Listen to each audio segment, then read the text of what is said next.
Good morning, class. Today we are to start Act 1, Scene 2. I have in my previous video explained that this particular act is very important. It is divided into 3 parts. I'm not going to repeat it. Yesterday I told you all, yesterday I told you all also. Okay, so we've got to remember the different part, and all these scenes, all 3 parts of this particular scene are taking place in different parts of this island. Island is quite big, and the first part is where we come to the conversation between Prospero and his daughter Miranda, as we were told yesterday. So today I'm going to start the extracts and explanation part. Okay, here we have Miranda in conversation with her father Prospero. Miranda: if by your art, my dearest father, you have put the wild waters in this row, allay them. So she is a compassionate, kind-hearted human being, and she is telling her father that if you by your power of magic has created this tempest, I appeal to you, with the same power, bring it under control, calm it down, let those people on the ship be saved. Okay, so put the wild waters in this row, allay them, let them be controlled. The sky, it seems, would pour down stinking patches. Says at this moment the sky is looking threatening to pour down stinking pitches, like it is very dangerous. Badal chaye hue, kale kale, any moment it could rain torrentially. Okay, the sky, it seemed, would pour down stinking pitches, but that the sea mounting to the Wilkin cheeks. He says, pour down stinking pitches, but the sea rising high to strike against the face of the sky. But the sea is in high tide, and the tides are rising so high as if in imaginary way they seem to be touching the sky. So high these waves are flowing. Okay, so dashes to the fire out. Oh, I have suffered with those that I saw suffer. He says, please bring this tempest under control, because I could see those people on the ship suffering, pleading for their lives, and as long as I could see them suffering, it pained my heart, it broke my heart to see those human beings being tortured and suffered. So if you don't mind, show your kindness and let this tempest be brought under control. Okay, so with those that I saw suffer, a brave vessel, brave is a royal vessel, because this vessel or this ship belonged to the king of Naples. It was a royal ship. Okay, oh brave vessel, who had no doubt some noble creature. Said this was a royal ship, and I have no doubt that the people on board the ship were royal people belonging to royal families. Okay, dashed all to pieces. Oh, the cry did knock against my very soul. And I could see them being dashed to pieces, losing hope, crying and pleading for their lives. And they're shouting out, they're pleading, they're yelling out. It really touched my heart, and I was extremely pained to see those people suffering in front of my eyes. I have never seen something like this. Oh, the cry did knock against my very heart. Poor souls, they perished. And he says, and looking at them only, I constantly was looking at them, and right in front of my eyes, I saw that ship being destroyed, and the people on board that ship in front of me, in front of my eyes, they all perished. Perished meaning they died. Okay, poor souls, they perished.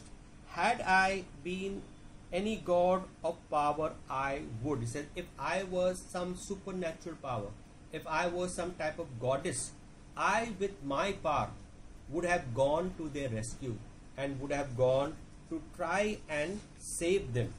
I would have sunk the sea within the earth, or here it should the good ship so have swallowed. It says, before the sea could have destroyed the ship, I with my supernatural powers would have calmed down the sea and controlled the waves controlled the tempest.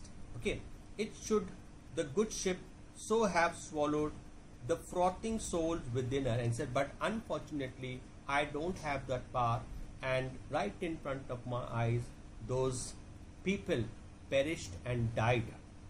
Now she does not know the fact that this tempest was the art of Prospero.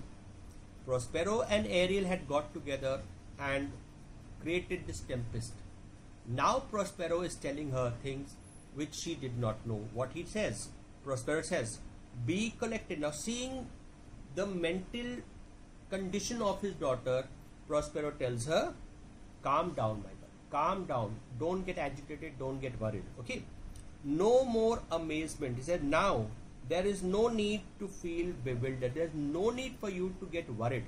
Okay, till your piteous heart, there is no harm done. He said, I would like to console your heart, and I would like to confirm it to you that there is nothing to worry, because I can assure you that every single person that was on that ship is safe and sound. Nothing has happened. Even though you think that they have perished, even though you think that they have died, there is nothing like that. Every single person is safe and sound. That is my assurance, my daughter. Miranda is surprised to know this, and she says, oh, woe the day, meaning alas, what a sad day. Prospero then continues, no harm I have done, nothing but in care of thee. He said, there is nothing harmful done to those people, and whatever I have done today, if I have caused the tempest, if I have made those people suffer, my dear daughter, is done for your sake. I have done it because of you. Now, Miranda does not know why, because of her, this tempest was created. And then he says, I have done nothing but in care of thee. Of thee, my dear one, thee, my daughter, who art ignorant of what thou art. Meaning, my daughter, you do not know your identity. Meaning, you don't know who you are. Miranda does not know that she is a princess. She is living a life in this wilderness of an island, living in a cave.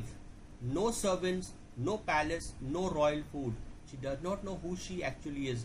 And Miranda, her father is now telling her, you are so innocent. You don't even know who you are in reality. Okay. Art ignorant of what thou art, nothing knowing of where I am. He says, you even don't know from where I am, from where we are coming from. That I am more better than Prospero, master of a full force. And at this moment, I am Prospero, a poor man living in a cell. But in reality, you don't know who I am, what I am, and what my powers are. Okay, Miranda in fact does not know, because she has been on this island from the age of 3. Okay, then Miranda tells him, more to know, did never meddle with my thoughts. Says, I am been content living on this island, and it never struck me to know more about my past, to know more about our lives. I don't want to know, but I am absolutely content and happy with the life we are living here. Prospero then says, it's time I should inform the person. But now, my dear, now you are a matured girl, you can make up your mind, and I feel now it is time for me to tell you the truth of our existence and our reality, exactly who you are and who I am. Okay, so I should inform thee further, lend thy hand. Then he says, help me and pull off my magic. He says, now please take off this magic cloak, because once the magic cloak is off Prospero, he cannot perform magic. So he's controlled the tempest. Whatever he has to do, he has done it. And now he's telling his daughter, help me take off this magical cloak of mine. Pluck my magic garment from me. So lie there my art. And then he puts his wand also down there. It says, with the taking off of the garment and the wand, I no longer have my magical power. Wipe thy eyes, have comfort. Now she's half crying. It says, have comfort. Wipe your eyes. No need to cry. Okay.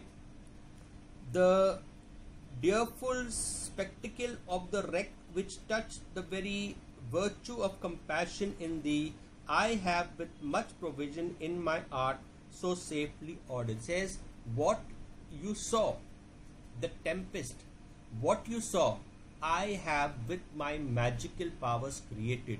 I have created that. It is all my work, my art.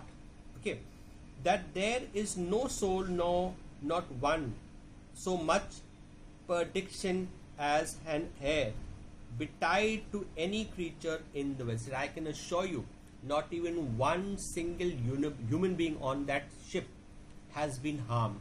Not even a hair from their body will be harmed. That is my assurance. Okay, which thou heardest cry, which thou swordst sing, sit down. Says you saw those people crying desperately, crying out, pleading out. You saw that ship sinking in front of your eyes, but that was just a false illusion. Nothing like that ever happened. The ship did not even sink, and every single person on the ship is safe and sound. Now he tells daughter, please be comfortable, sit down. There's this long story of our past which I would like to share with you. Okay, Miranda. Then he says, you have often begun to tell me what I am, but stop. He says, Father, many times in the past, you have tried to bring up this topic of telling me my past, telling me my reality. But somehow or the other, you have never got the chance or the opportunity to complete this story. Today, let it be told loud and clear, and I am here sitting, listening patiently to what you have to tell me. Okay. Begin to tell me that I am, but stopped and left me to a bottomless inquisition. But she says, but have always ended by saying that the right time. He said, whenever you have brought this topic up, always you have tried to tell me something, but every time you try to tell me, then you would change the topic, you would change the conversation, and you would tell me that, okay, I'll tell you this thing when the right time comes. I think now the right time has come, where I should be knowing the facts about who we are. Okay? Prospero then tells her, the hours now come. He says, yes, my dear, now the time has come. The very minute bids thee ope thy ears. Says, at this very minute, I think you should open your ears loud and clear to listen to this tale, to listen to what I have to tell you very carefully. So make sure you are attentive, your concentration is not spoiled, and you listen to me loud and clear. Okay? Obey and be attentive.